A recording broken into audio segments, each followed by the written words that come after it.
they do need to be on the court together. Yes. It's not just obviously everything, regardless of the offense. Everything is new between Ja and Zach, but like the actual like where you're supposed to be and where you're supposed to cut and all that stuff is new for all these guys. I think I'm not trying to toot my own horn here, but I think I've read and listened to more about this offense than most people have. And it's fascinating sort of the way that they think about this and this idea of reverse engineering basketball offense. Right.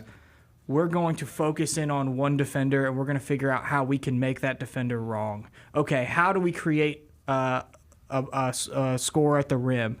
Well, we need this defender to hedge to the perimeter, and how are we going to force him to do that? Well, now let's figure out what we're going to do.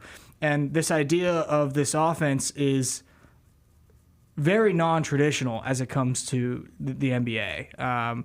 And the comparison I keep going back to, and it was Tuomas Asalo, who's the new lead assistant, who actually mentioned this specifically in a podcast he did, that this is more similar to Mike D'Antoni's Rockets offense than it is to what you see the Boston Celtics running. Okay.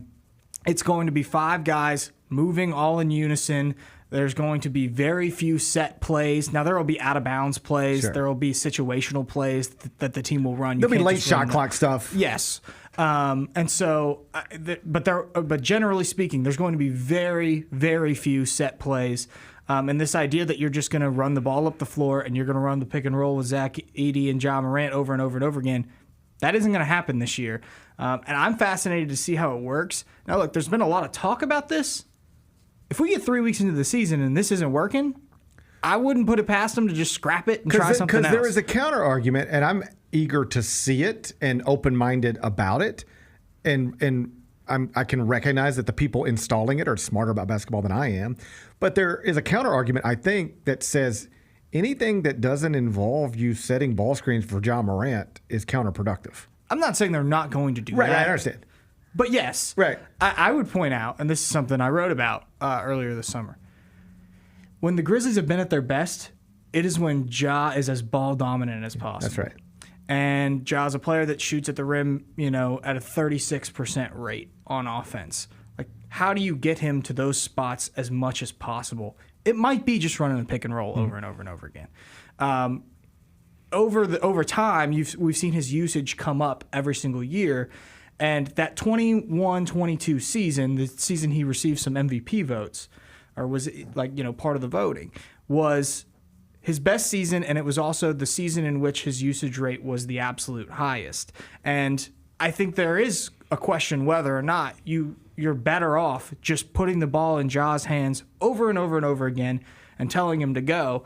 I do think that there is an element to the NBA that doesn't really get discussed as much, which is that there are players that spend a lot of their energy on offense, and then there are players that have to pick up for those players defensively. That 21-22 season wasn't Ja's best season defensively, right?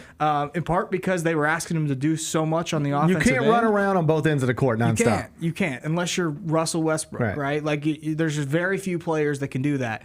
And so I think that there's a question whether or not by playing this style where everybody eats, the idea of it is everybody's going to get to eat, is it going to help them defensively as well? That no one's mentioning that. I don't know if that's going to turn out to be true, but I do think that this is going to be the number one discussion. And I asked Taylor Jenkins yesterday, point blank, I said, look, when people watch this on TV, are they going to be able to process and say, oh, wow, this is totally different than what I saw before? Or is it not going to be all that noticeable? Is it going to feel a little vanilla because it's the preseason? He said, no, I think everyone's going to see it and go, oh, wow, this is a lot different than what they were doing I'm going to be before. interested to see, obviously Zach Lowe would be able to look at it and see it. Will the average basketball fan be able to notice, okay, this looks different? And you think maybe so? That's what I've been told. Wow. Is that this is going to look entirely different and this is going to be very innovative. So we'll see what it looks like. And it's not pretty right now. Like, they've acknowledged that. Like, it's going to take them a while to learn a little bit. Asala's background also fascinates me because he comes from this team in Europe, Paris basketball, where the team played the style of offense.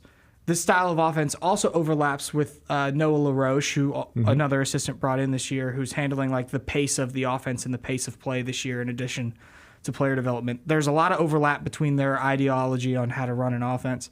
And I feel like what we're going to see is going to be entirely different than what we typically would see in the NBA. And I think that's definitely exciting. And I'm interested to see how it works. But right now, there's a lot of learning. And, the point I was trying to get to, lost my train of thought there.